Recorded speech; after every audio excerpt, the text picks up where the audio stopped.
अब मैं आदरणीय गृह मंत्री अमित शाह जी से आग्रह करता हूं कि वो संकल्प पत्र का विमोचन करें।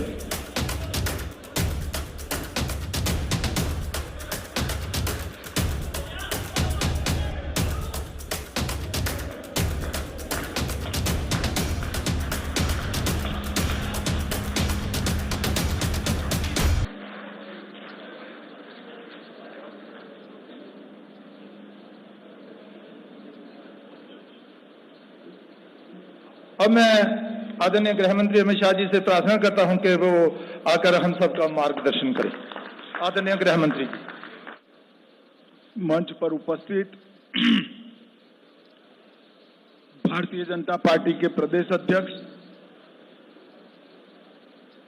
श्रीमान रैना जी, उनके नेतृत्व में बैठे हुए सारे भारतीय जनता पार्टी के वरिष्ठ नेतागण, हमारे चुनाव प्रभारीगण और आज 2024 जम्मू कश्मीर चुनाव के भारतीय जनता पार्टी के संकल्प पत्र के विमोचन के समय उपस्थित सभी पत्रकार, छायाकार, बंधु भगिनीगण, आप सभी का भारतीय जनता पार्टी की इस प्रेस वार्ता में मैं स्वागत करता हूं। मित्रों, जैसा आप सभी जानते हैं, आजादी के समय से हमारी पार्टी के लिए जम्मू कश्मीर का ये भूभाग बहुत महत्वपूर्ण रहा है और आजादी के समय से ही हमने इस भूभाग को हमेशा भारत के साथ जोड़े रखने के लिए बहुत प्रयास किए। पंडित प्रेमनाथ डोगरा के आंदोलन से लेकर श्यामा प्रसाद मुखर्जी की शहादत तक ये पूरा संघर्ष पहले भारतीय जनसंघ और फिर भारतीय जनता पार्टी ने आगे बढ़ाया, क्योंकि हमारी पार्टी मानती है कि जम्मू कश्मीर हमेशा से भारत का हिस्सा है और रहेगा, इसमें कभी कोई संशय नहीं रहा। मगर कई साल हो गए, 2014 तक जम्मू कश्मीर पर हमेशा अलगाववाद की परछाई रही, आतंकवाद की परछाई रही। अलग अलग स्टेट और non state actor Jammu Kashmir को अस्थिर करते रहे और सभी सरकारों ने एक प्रकार से अपीसमेंट की पॉलिसी से जम्मू कश्मीर को डील किया। 2014 से लेकर 2024 का ये कालखंड, जब भी जम्मू कश्मीर और भारत का इतिहास लिखा जाएगा, जम्मू कश्मीर के लिए स्वर्णिम अक्षरों से अंकित किया जाएगा, ऐसा मेरा बहुत स्पष्ट मानना है।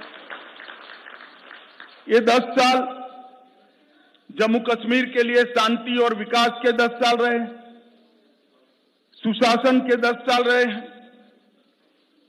ये 10 साल में मैक्सिमम टेररिज्म की जगह मैक्सिमम टूरिज्म पर शिफ्ट हुआ है। ये 10 साल सुख और समृद्धि का रास्ता प्रशस्त करने वाले रहे हैं और ये 10 साल जम्मू कश्मीर के मूल बासिंदों की संस्कृति को ताकत देने वाले ये 10 साल रहे हैं। एक जमाने में धारा 370 की परछाई में यहां पर अलगाववादियों की मांगे, हुर्रियत जैसे संगठन और हुर्रियत जैसे संगठनों के नतमस्तक होती हुई सरकारें हमने देखी थी। ये 10 साल के अंदर आज धारा 370 और 35A पास्ट बन गया है, वो हमारे संविधान का हिस्सा नहीं है। इसका पूरे भारत और जम्मू कश्मीर की जनता को आनंद है। यहां जो शांति, विकास और सामाजिक न्याय जमीन पर उतरने का काम हुआ है, इसका मूल कारण नरेंद्र मोदी जी का एक ऐतिहासिक फैसला 5 अगस्त 2019 को धारा 370 को समाप्त करने का। बड़ी दुख की बात है, विगत दिनों में एनसी का एजेंडा मैंने पढ़ा है और एनसी के एजेंडे को कांग्रेस का मौन समर्थन भी मैंने देखा है।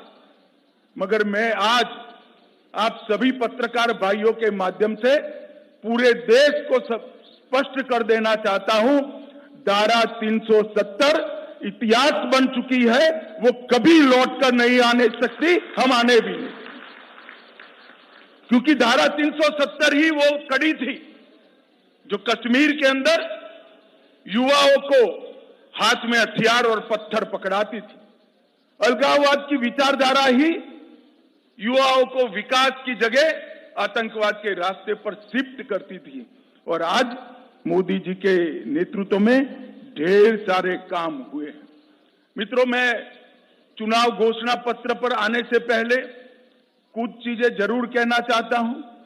जम्मू कश्मीर में सबसे बड़ी जरूरियात थी शिक्षा की। लगभग 10 साल में 59 कॉलेजों को मान्यता मिली है। 30 कश्मीर डिवीजन में और जम्मू डिवीजन में 29, 16,000 छात्रों की प्रवेश क्षमता जोड़ी गई है। न्यू एजुकेशन पॉलिसी के तहत आओ स्कूल चले अभियान हमने आगे दिखाया है, बढ़ाया है। 45 अटल टिंकरिंग लैब स्थापित किए हैं और 6,000 करोड़ की लागत से 2 एम्स, एक विजयपुर में, एक अवंतीपुरा में, IIT, IIM, नीट, यूनानी अस्पताल, कई सारे भवन और संस्थान उच्च शिक्षा के लिए यहां खोले हैं। 70 साल तक देखा जाता था कि जम्मू कश्मीर के बच्चे यहां पढ़ाई लिखाई नहीं हो सकती थी, यहां से देश भर में पढ़ने जाते थे। आज देश भर के बच्चे जम्मू कश्मीर में पढ़ने के लिए आ रहे हैं और एक अच्छा संदेश लेकर देश में जा रहे हैं। रेवेन्यू डेफिसिट वाले स्टेट के अंदर जल विद्युत बड़ा विकास का मार्ग प्रशस्त करने वाला था। लगभग 22,500 करोड़ की लागत से विभिन्न हाइड्रो प्रोजेक्ट का निर्माण हमने किया है।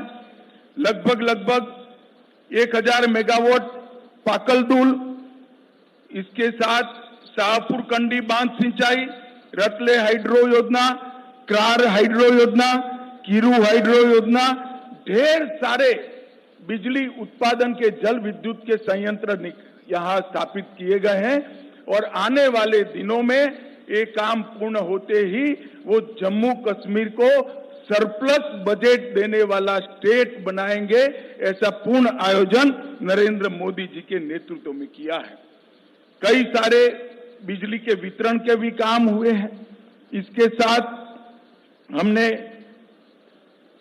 शांति के मोर्चे पर भी ढेर सारा काम किया है, उस पर मैं बाद में आऊंगा। पहले सामाजिक सद्भाव और समरसता पर भी बात रखना चाहता हूं।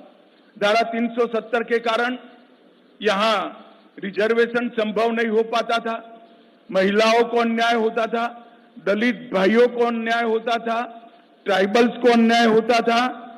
भारतीय जनता पार्टी की नरेंद्र मोदी सरकार ने यहां आरक्षण को जमीन पर उतारने का काम किया है। आज SC वर्ग का भी आरक्षण हुआ है। आर्थिक रूप से कमजोर वर्ग का 10% आरक्षण हुआ है। OBC का आरक्षण बढ़ाया गया है।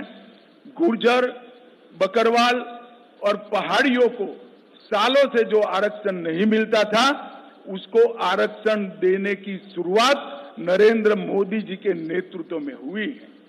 हमने NC का एजेंडा देखा है। उन्होंने कहा है कि हम इस पर पुनः विचार करेंगे। मैं श्री उमर अब्दुल्ला को बताना चाहता हूं, उमर साहब, चुनाव का नतीजा जो आए वो आए, हम गुर्जर, बकरवाल और पहाड़ी के आरक्षण को आपको छूने नहीं देंगे। ये बात आप याद रखें। ये भारतीय जनता पार्टी का संकल्प है। भाई और बहनों, ग्रास रूट डेमोक्रेसी, पहले डेमोक्रेसी 3 परिवारों में सीमित होकर रह गई थी। ना पंचायत चुनाव होते थे, ना तहसील पंचायतें बनती थी, ना जिला पंचायतें होती थी। भारतीय जनता पार्टी की सरकार ने ग्राम पंचायत, तहसील पंचायत, जिला पंचायत और म्यूनिसिपैलिटी के चुनाव कर पंचायती राज को बहाल करने का काम किया है और यहां लोकतंत्र को प्रस्थापित किया है।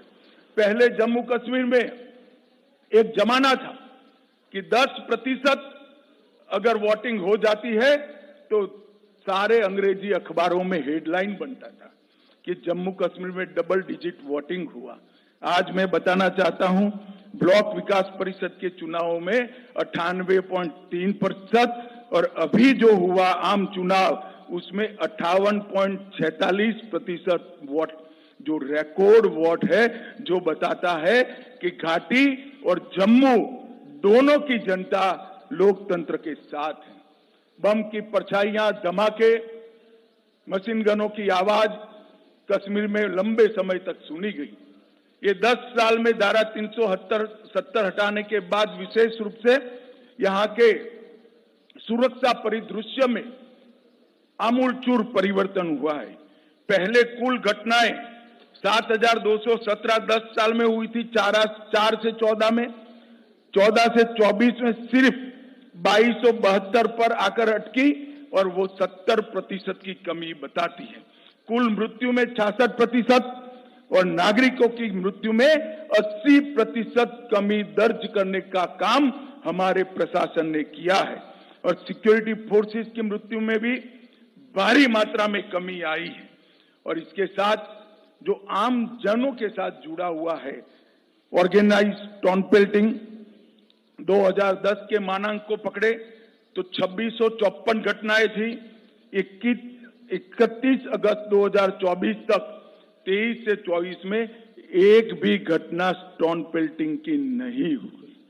ऑर्गेनाइज हड़ताल पहले 132 थी, पाकिस्तान में बैठकर हड़ताल का नारा देते थे, घाटी बंद हो जाती थी। 132 के बनाम एक भी बंद नहीं हुआ है। स्टोन पेल्टिंग में नागरिकों की मृत्यु 112 हुई थी, अब 0 है और जख्मी सिक्योरिटी फोर्सेस भी 0 है। 30 साल के बाद घाटी में थिएटर चालू हुए हैं, रात्रि शो चालू हुआ है और 32 साल के बाद ताजिया का जुलूस शांतिपूर्वक तरीके से निकला है। अमरनाथ की यात्रा हो या मां वैष्णो देवी की यात्रा हो, रिकॉर्ड तोड़ यात्रिकों ने जम्मू कश्मीर की विजिट की है और यहाँ के टूरिज्म में बहुत बड़ा बदलाव आया है और बढ़ोतरी हुई है। संपूर्ण टेरर इकोसिस्टम को ध्वस्त करने के लिए ढेर सारे काम करे गए और अभी मैं एनसी का घोषणा पत्र पढ़ता था, मुझे तो आश्चर्य हो रहा है, कोई पॉलिटिकल पार्टी इस प्रकार का घोषणा पत्र जारी करती है और कांग्रेस जैसी राष्ट्रीय दल इसका मौन समर्थन करती। मैं राहुल गांधी जी को पूछना चाहता हूं कि आप देश की जनता के सामने और जम्मू कश्मीर की जनता के सामने स्पष्ट करें, आपका मौन धारण करने से कुछ नहीं होता। क्या नेशनल कॉन्फ्रेंस के एजेंडा के साथ कांग्रेस पार्टी सहमत है या नहीं है? आप हाँ या ना में जवाब दीजिए। मुझे मालूम है वो नहीं देंगे, मैं बता देता हूं वो पूर्णतया सहमत है। क्या एजेंडा है? पत्थरबाजी की घटना करने वालों को हम छोड़ देंगे, टेररिज्म के केस में जो जेल में इन पर पुनर्विचार करेंगे, जो टेररिस्टों के सगे संबंधी पर कठोर कार्यवाही की है इस पर पुनर्विचार करेंगे, फिर से 2 झंडे प्रस्तापित करेंगे।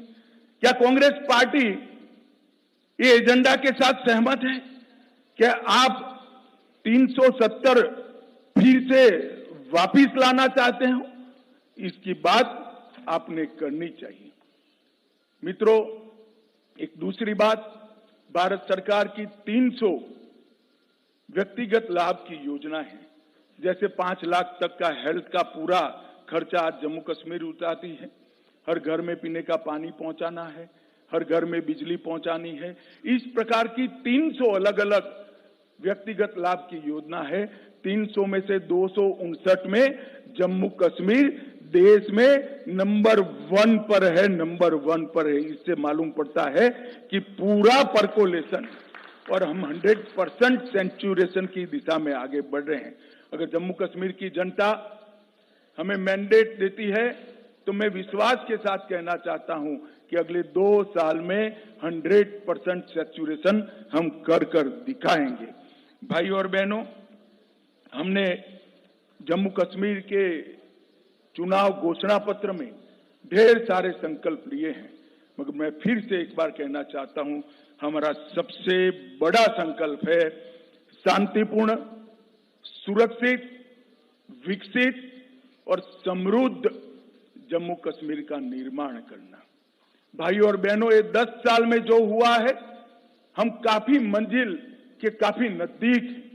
एक बार जम्मू कश्मीर की जनता का, आवाम का अगर हमें आशीर्वाद मिल जाता है तो मैं भरोसे से कह सकता हूं, भारत के बाकी हिस्सों की तरह यहां के बच्चे भी भारत के विकास में योगदान भी देंगे और जम्मू कश्मीर में सच अर्थ में स्वर्ग बनाने का काम यहीं के युवा करेंगे।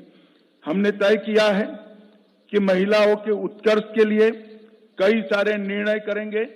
हम मां सम्मान योजना के तहत सबसे वरिष्ठ माता को, घर में एक वरिष्ठ महिला को, बहन को प्रतिवर्ष 18,000 रुपये की सहायता उनके जीवन यापन के लिए देंगे।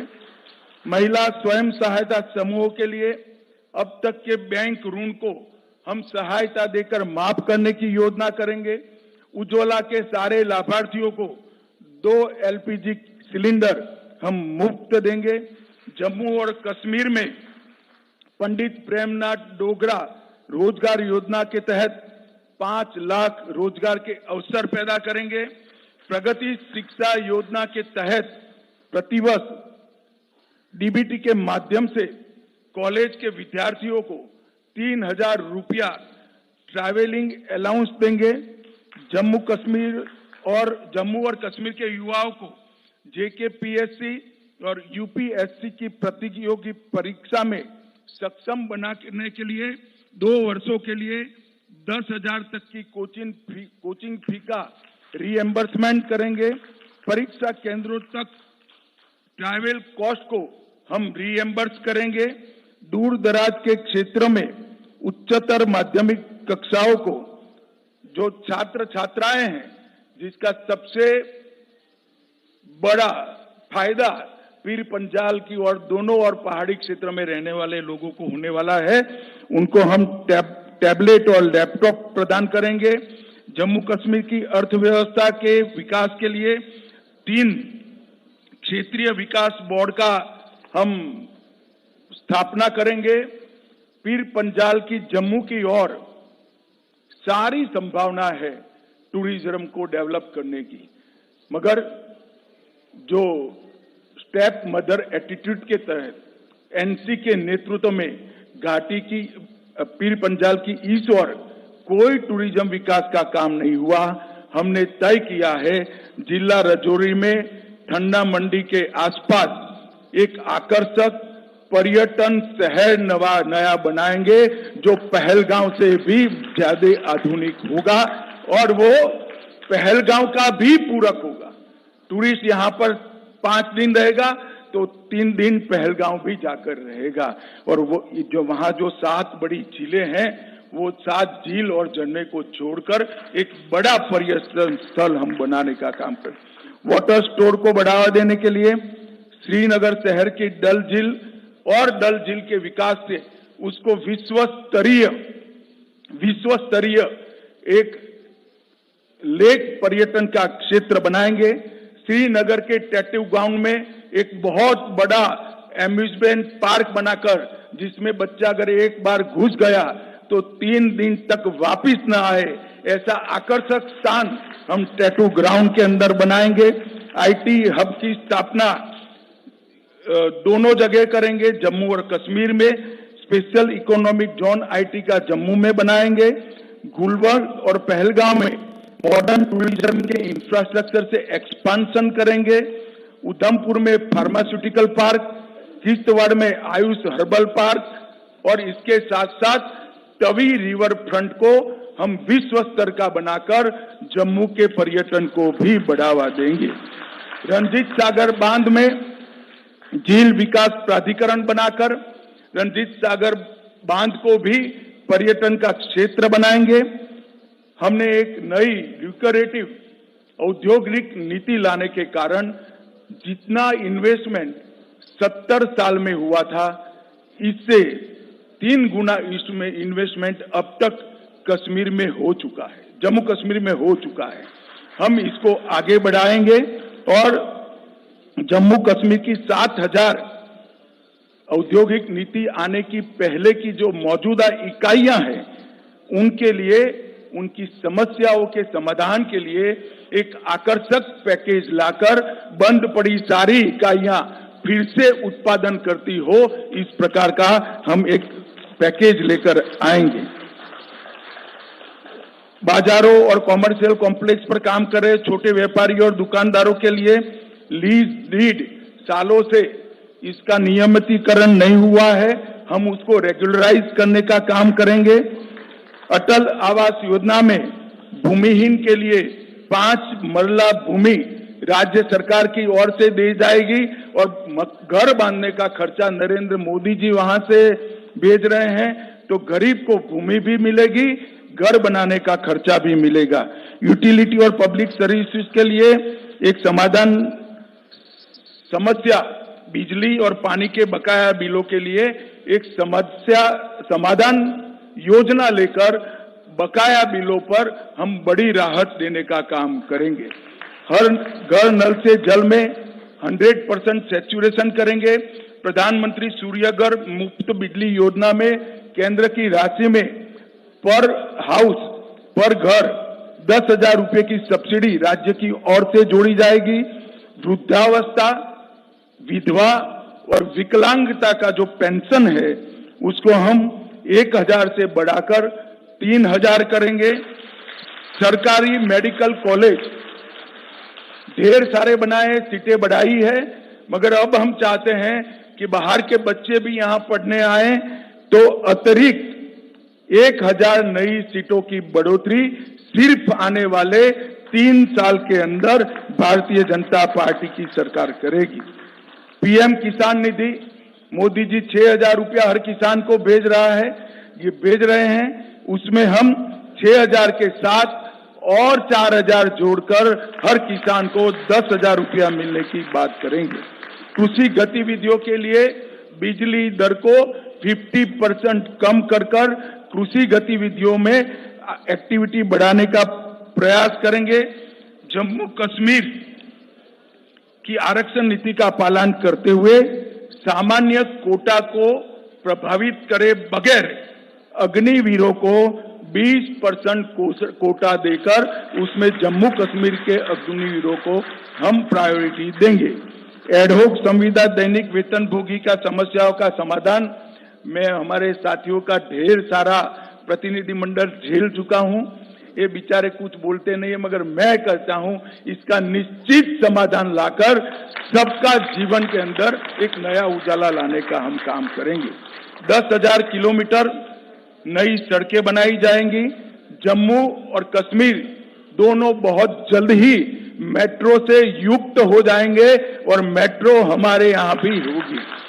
ऋषि कश्यप तीर्थ पुनरुद्धार अभियान 1,000 खंडहर हुए आतंकवाद की बलि चढ़े मंदिरों का जीर्णोद्धार और वहां अखंड पूजा हो, इसकी व्यवस्था भारतीय जनता पार्टी की सरकार करेगी। टीकूलाल टपरू विस्थापित समाज पुनर्योजना में अनेक प्रकार के नए प्रावधान हम जोड़ने जा रहे हैं, मैं अभी बताना नहीं चाहता हूं। और ये जो ब्लेम गेम चलता है, जम्मू कश्मीर में जो 40,000 लोग आतंकवाद की बलि चढ़ गए, इसकी जिम्मेदारी किसकी?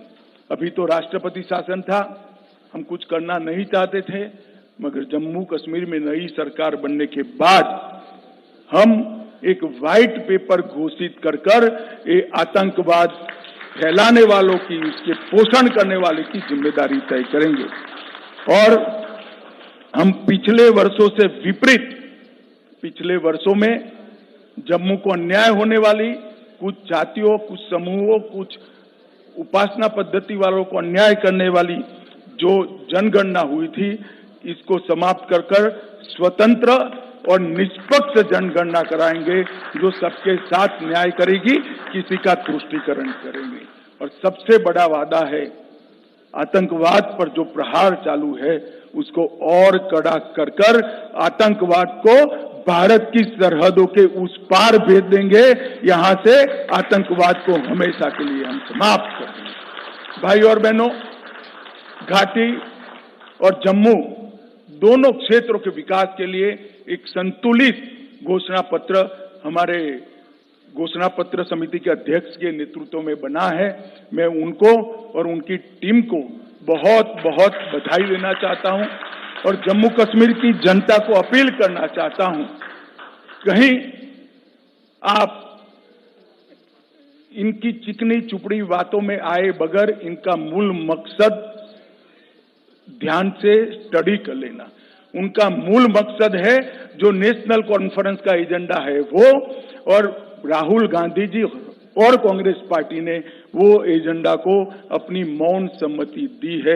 मैं अभी भी कांग्रेस पार्टी को कहना चाहता हूं, क्या इस देश में 2 राष्ट्र 2 झंडे 2 ध्वज के नेशनल कॉन्फ्रेंस के एजेंडे के साथ आप सहमत हो या नहीं, वो बताइए। 370 के बारे में आप नेशनल कॉन्फ्रेंस से सहमत हो या नहीं, वो बताइए। मित्रों, वो एजेंडा बहुत खतरनाक एजेंडा है। वो फिर से घाटी में और जम्मू में भय का राज प्रस्थापित करना चाहते हैं। आतंकवाद के माध्यम से भय कर 3 पीढ़ी तक शासन किया है। और मैं आज सबको बिना निसंकोच बताना चाहता हूं मित्रों कि मैं यहाँ घाटी में भी कई बार आया हूं, जम्मू में भी कई बार आया हूं। अब जो टेररिज्म के साथ है, जम्मू कश्मीर इनके साथ नहीं रहेगा। यहाँ की आवाम ने तय किया है कि हमें टेररिज्म नहीं चाहिए, हमें विकास चाहिए, हमें शिक्षा चाहिए, हमें स्वास्थ्य चाहिए, हमें रोजगार चाहिए। वो केवल और केवल भारतीय जनता पार्टी दे सकती है, नरेंद्र मोदी जी दे सकते हैं और कोई नहीं दे सकता। अतः मैं जम्मू और कश्मीर दोनों क्षेत्रों की जनता को करबद्ध निवेदन करना चाहता हूं, एक 5 साल मोदी जी को दे दीजिए, हमारी सरकार बनाइए। हम जम्मू कश्मीर को देश के सबसे विकसित प्रदेशों में शुमार करना चाहते हैं। वो हमारा मादा भी है, हिम्मत भी है, कार्य योजना भी है और हमारा पास्ट रिकॉर्ड भी है। मुझे विश्वास है जम्मू कश्मीर की जनता का हमें आशीर्वाद मिलेगा। आप सभी का बहुत बहुत धन्यवाद।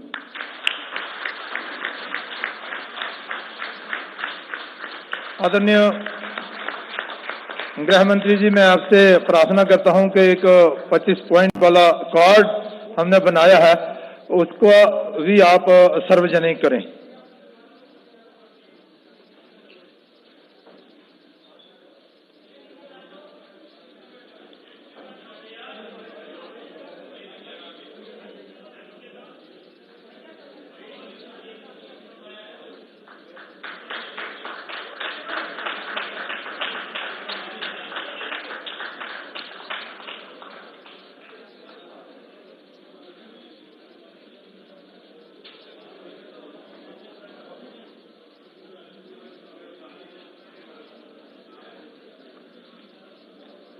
मैं पत्रकार बंधुओं से प्रार्थना करता हूं कि अगर आपका कोई प्रश्न हो तो आप उठा सकते हैं।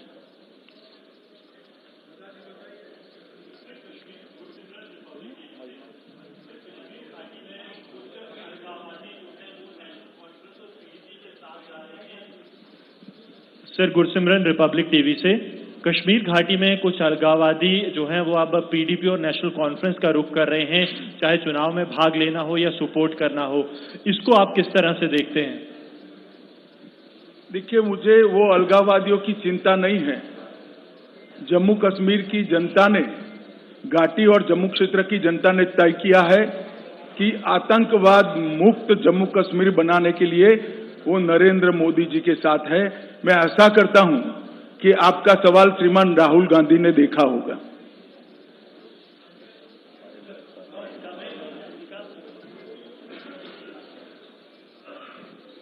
सर, मैं विकास भदौरिया हूँ एनडीटीवी से। मेरा सवाल ये है कि एनसी का जो घोषणा पत्र है उसमें उन्होंने कुछ जातियों के आरक्षण को फिर से पुनर्विचार करने की बात कही है, मतलब उनका आरक्षण छीनने की बात कही है। राहुल गांधी उसी के गठबंधन में है और वो आपके ऊपर आरोप लगाते रहे हैं कि बीजेपी 400 पार जाएगी तो आरक्षण ले लेगी, ये वो बयान देते रहे हैं और अभी भी कह रहे हैं कि आरक्षण हम खत्म नहीं होने देंगे। ये विरोधाभास नहीं दिखता आपको? जरूर विरोधाभास है। कांग्रेस का यही संस्कृति है, कथनी और करनी में बड़ा अंतर रखना। परंतु मैं आज जम्मू कश्मीर की जनता को आश्वस्त करना चाहता हूं, गुर्जर बकरवाल, पहाड़ी और ओबीसी दलित भाइयों को जो आरक्षण मिला है उसको कोई छीन नहीं सकता। हम इसको निश्चित रूप से बरकरार रखेंगे, इसको नहीं मिटने देंगे। पायल जी, जी भाई माइक दो उनको, माइक।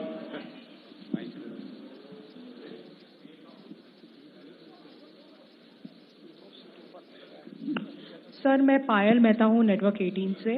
सर पहले हमने देखा कि उमर ने कहा कि वो चुनाव नहीं लड़ना चाहते, उसके बाद उन्होंने डिसीजन लिया कि 2 सीटों पे वो लड़ेंगे। आप इसको कैसे देखते हैं?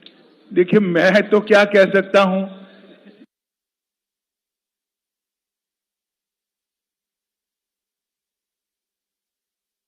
मानी जाएगी। पहले चुनाव लड़ना नहीं चाहते थे, वो भी डर बताता है, फिर दबाव आया कि लड़ो तो लड़ने के लिए 1 सीट पर पर्चा डाला। अब लगता है कि 1 सीट पर्याप्त नहीं है तो 2 सीटों पर डाला है। मगर उमर साहब इस बार जनता आपके साथ नहीं है, इतना मैं आपको यहीं से कह देता हूं। माननीय गृहमंत्री जी नमस्कार। माननीय गृहमंत्री जी नमस्कार, मेरा नाम सुनील भट्ट है, मैं आज तक से हूं। गृहमंत्री जी आपने अभी थोड़ी देर पहले जब जो आपका मैनिफेस्टो है उसके कुछ रूपरेखा के कुछ पॉइंट्स बताए, उसमें आपने कहा कि पंडित टीकालाल टपलू कोई पुनर्वास योजना होगी विस्थापित कश्मीरी पंडितों के लिए। उसमें ब्लूप्रिंट क्या रहेगा, वापसी का क्या ब्लूप्रिंट रहेगा, और साथ ही में जो कश्मीरी पंडित समुदाय के साथ जो नरसंहार हुआ, जो कि आप स्वयं भी कई बार कह चुके हैं कि समुदाय को प्रताड़ना झेलनी पड़ी, क्या उस पर जांच आयोग बैठेगा? नंबर 2, जो कश्मीरी पंडित समुदाय को गृह मंत्रालय की जो परिभाषा है, माइग्रेंट्स कहा जाता है, कश्मीरी माइग्रेंट्स, तो इसको आधिकारिक तौर पर आप क्यों नहीं मानते जेनोसाइड, और आधिकारिक तौर पर विस्थापित का दर्जा क्यों नहीं मिलता इंटरनली डिस्प्लेस्ड पर्संस का? धन्यवाद। ऐसे है, विस्थापित का दर्जा हमने आधिकारिक तौर पर दिया है। 2 प्रकार है, जो उस ओर से यहां आए हैं उनको माइग्रेंट कहते हैं। दूसरी बात, योजना बहुत डिटेल बनाई जाएगी और संपूर्ण पुनर्वसन की हम चिंता करेंगे। इसके पहले भी आनन फानन में जिनकी संपत्तियां बेच दी गई, जब टेररिज्म चरम सीमा पर था, तब काफी कश्मीरी पंडित और हिंदू सिख भाइयों ने अपनी संपत्ति बेचकर यहां आए थे, उचित दाम नहीं मिले थे, उनको योग्य दाम दिलाने का या तो संपत्ति वापस दिलाने का काम ऑलरेडी हम कर चुके हैं, और 6000 लोगों को बसाने का काम भी हमारा ऑलमोस्ट समाप्ति के कगार पर है। विकास चंद्रा।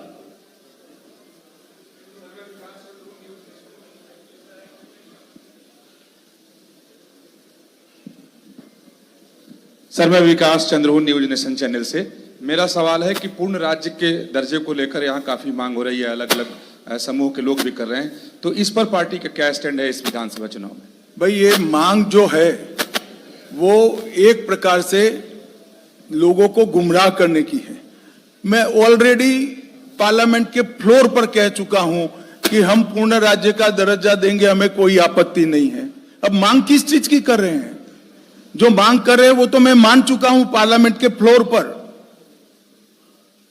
और मैं मानता हूं आप सभी को भी मालूम है, मगर आप डिमांड को छापते हैं, जवाब को नहीं दिखाते हैं। और उस वक्त भी कहा था कि चुनाव के बाद उचित समय पर हम पूर्ण राज्य का स्टेटस रिस्टोर करेंगे। अब उनको मांगने की ही जरूरत नहीं है, मगर और कुछ बचा नहीं है तो जो हो गया उसको मांगते हैं। रविकांत राय, टाइम्स नाउ। सर मैं रविकांत राय हूं, टाइम्स नाउ नव भारत दिल्ली से। सर आपने 370 के बारे में बहुत बार बातें की। जब से नेशनल कॉन्फ्रेंस का मैनिफेस्टो आया है, आपने कई बार एक्स पर भी कांग्रेस पार्टी और राहुल गांधी से सवाल पूछा, लेकिन राहुल गांधी इस पर चुप हैं, कांग्रेस पार्टी चुप है। तो ये चुप्पी कितनी खतरनाक है, क्योंकि कांग्रेस एक राष्ट्रीय पार्टी। यार रविकांत, ये सवाल आपको राहुल को पूछना है, वहां हिम्मत नहीं है, तुम मुझे पूछ रहे हो। सर उनको पूछो ना, काहे को चुप हो भाई? हाँ बोलो या ना बोलो, जो बोलना है वो बोलो। सर अरे वो कुछ भी करे, कुछ होने वाला नहीं है। एनसी का एजेंडा जमीन पर नहीं उतरेगा। धारा 370 अब पास्ट है, इतिहास बन चुकी है, इसको कोई वापस नहीं ला सकता। सर एक दूसरा सवाल है इसी में कि राहुल गांधी बार बार कह रहे हैं कि जम्मू कश्मीर में बाहर के लोग राज कर रहे हैं।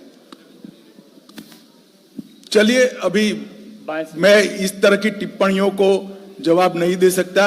अगर राष्ट्रपति शासन को वो बाहर का कहते हैं तो मुझे श्रीमान राहुल गांधी को बताना है कि आपकी पार्टी के शासन में हमसे 3 गुना लंबा राष्ट्रपति शासन कश्मीर में रहा है, और जो कश्मीर के सो कॉल्ड आपके मित्र है वो घाटी में रहते भी नहीं थे, लंदन में जाकर बसे थे और यहां जनता को मरने के लिए खुला छोड़ दिया था। इंडिया दिल्ली जम्मू से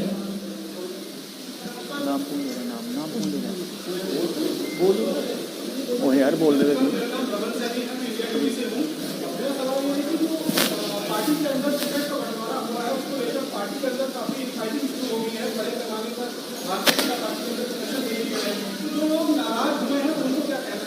अरे भाई ऐसा है, आप तो राजनीति में नहीं ना हो ना, हर बार टिकट बढ़ता है तब ऐसा होता है। चिंता मत करो, हमारा परिवार एक है। नीरज पांडे आपके यहाँ बीट के लिए नहीं होता है ऐसा, हमारे यहाँ टिकट के लिए होता है। भले आदमी छोड़ो यार। अमित जी बोलिए। अमित जी, मैं नीरज पांडे हुए एबीपी न्यूज से। रुक जाइए नीरज जी, रुक जाइए एक सेकंड, नीरज का समाप्त हो जाने दो। सर, नेशनल कॉन्फ्रेंस हर मंच से हर रैलियों में कहती है कि हमारी सरकार आती है तो हम जम्मू कश्मीर के ध्वज को बहाल कर देंगे, और दूसरी वो बार बार ये बात करते हैं कि जम्मू कश्मीर के सहूलियत के लिए पाकिस्तान से हमारी सरकार को वार्ता करनी चाहिए। तो दोनों में आपका स्टैंड क्या है? देखिए, हमारा स्टैंड स्पष्ट है। वार्ता और बम धमाके दोनों साथ में नहीं चल सकते। हम पाकिस्तान की सरकार से वार्ता करने के पक्ष में नहीं है जब तक टेररिज्म समाप्त नहीं हो जाता, मगर हम जम्मू कश्मीर के घाटी के युवाओं के साथ जरूर बात करेंगे। कॉन्फ्रेंस और कांग्रेस का जो गठबंधन हुआ है, राहुल गांधी अभी आए थे, उन्होंने भी कहा, उमर अब्दुल्ला भी कह रहे हैं कि हम सरकार बनाने जा रहे हैं और आप जो है बुरी तरह से हार रहे हैं। 370 हटने के बाद यहाँ पर जो वादे आप लोगों ने किए थे वो तमाम वादे खोखले निकले, और उन्होंने बताया कि सरकार बनने के बाद हम सबसे पहले स्टेटहुड को रिस्टोर करेंगे। क्या कहेंगे सर? देखिए, स्टेटहुड रिस्टोर करने का सवाल ही नहीं, मैंने पहले भी कह दिया। हम पार्लियामेंट में मैं कह चुका हूं, फ्लोर पर कह चुका हूं कि हम स्टेटहुड रिस्टोर करेंगे। अब भला ये कौन सी मांग कर रहे हैं, मेरी समझ में नहीं आ रहा है। अमित पांडे, टीवी 18।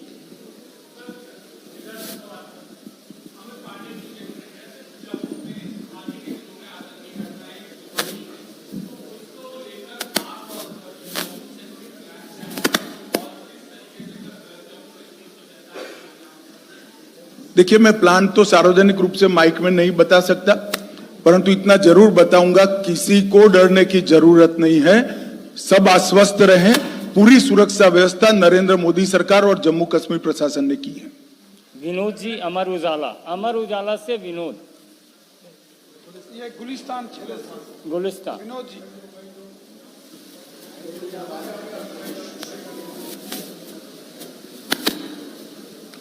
गृह मंत्री जी, उमर अब्दुल्ला ने अभी थोड़ी देर पहले स्टेटमेंट दी है और ये कहा है कि जिस तरीके से देश भर में मुसलमानों को दबाया जा रहा है, कुचला जा रहा है, मैं कश्मीर के मुसलमानों को आश्वस्त करता हूं कि कश्मीर में ऐसा नहीं होने दिया जाएगा। क्या ये फिरकापरस्ती की राजनीति नहीं है? कहीं पर ऐसा नहीं हो रहा है तो कश्मीर में होने का सवाल ही पैदा नहीं होता है। Jatin, economic times. सर, पिछले कुछ दिनों से आपने एनडीए को बहुत एक्सपेंड किया है, तो अगर इन केस हंग असेंबली आती है तो यहाँ पे भी कुछ एनडीए में नया लाई जा सकता है? कोई हंग बंग नहीं आना है, बैठ जाओ। नवनीत, राजस्थान पत्रिका। पहले कर क्या हो रहा है? आपका क्वेश्चन हो जाए, करा देना। सबसे आगे। हाँ, नहीं, आ गया।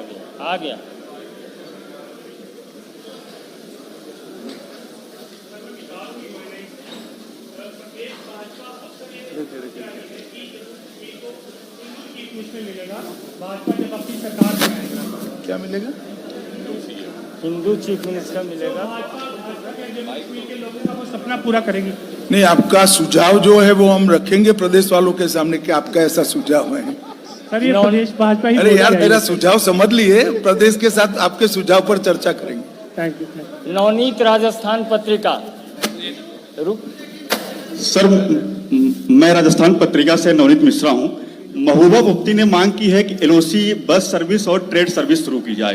पहला सवाल यह है, और दूसरा सवाल यह है कि फारूक अब्दुल्ला के जो थोड़ा आपका माइक नीचे रखो, ज्यादा इको आ रहा है। हाँ जी, महबूबा मुफ्ती ने सर एलओसी बस सर्विस और ट्रेड सर्विस दोनों शुरू करने की मांग की है।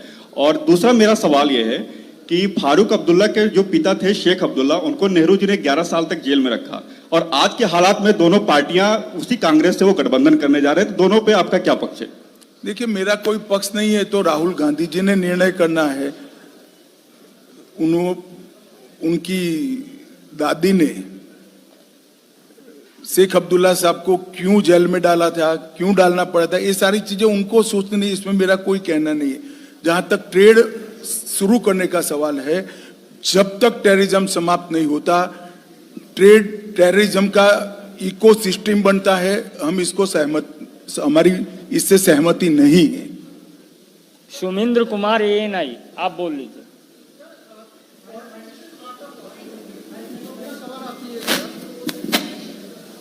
समीर हूँ, न्यूज़ 18 जेकेला से। पॉलिटिक्स जो है वो आर्ट ऑफ पॉसिबिलिटीज है। 2014 में जब आपने पीडीपी के साथ सरकार बनाई, तो क्या आगे चल के, क्योंकि ये जो इलेक्शन है it is very important for you, क्या आप किसी के साथ अगर इनकेस कोई हम तीनों परिवारवादी जो पार्टियां हैं, पीडीपी, नेशनल कॉन्फ्रेंस और कांग्रेस, तीन में से एक भी की सरकार नहीं आएगी, हमारा बहुत स्पष्ट आकलन है। बाकी सारे option Bharatiya Janata party explore रखती है। गृह मंत्री जी नमस्ते, मैं ग्रेटर जम्मू से सामने आपके सर आपसे सवाल रहेगा कि पिछले 8 दशक में जम्मू के साथ डिस्क्रिमिनेशन हुआ और इसके ऊपर जो है पॉलिटिक्स चली, लेकिन अभी भी देखा जा रहा है जहाज जो है वो दिल्ली से सीधे श्रीनगर, चाहे G20 हो या जोगाड़े हो। अब देखा जाएगा कि आने वाले दिनों में इस तरह के मेजर इवेंट ऐसा नहीं है भाई, आज मैं सीधा जम्मू आया हूँ, काहे को चिंता कर रहे हो। चलो। आनंद पांडे TV9, आनंद पांडे TV9 है। बीजेपी जो है वो समाज और देश को बांटने का काम करती है, और यही काम उन्होंने जम्मू कश्मीर में भी किया। और एक बात और उन्होंने कही है कि जो LG का पद है वो राजा का पद है, और जो मन में आए राजा का व्यवहार करते हैं। भाई LG हो या गवर्नर, मैंने पहले भी कहा, हमसे 3 गुना लंबा राष्ट्रपति शासन कांग्रेस के जमाने में रहा है, उसको राहुल गांधी क्या कहेंगे। और हमें राष्ट्रपति शासन ही इसलिए डालना पड़ा है कि 70 साल तक एक कांग्रेस पार्टी ने यहाँ की मूलभूत समस्या और टेररिज्म, अलगाववाद को और धारा 370 हटाने के मसले पर ध्यान नहीं दिया था, जो हमने किया है।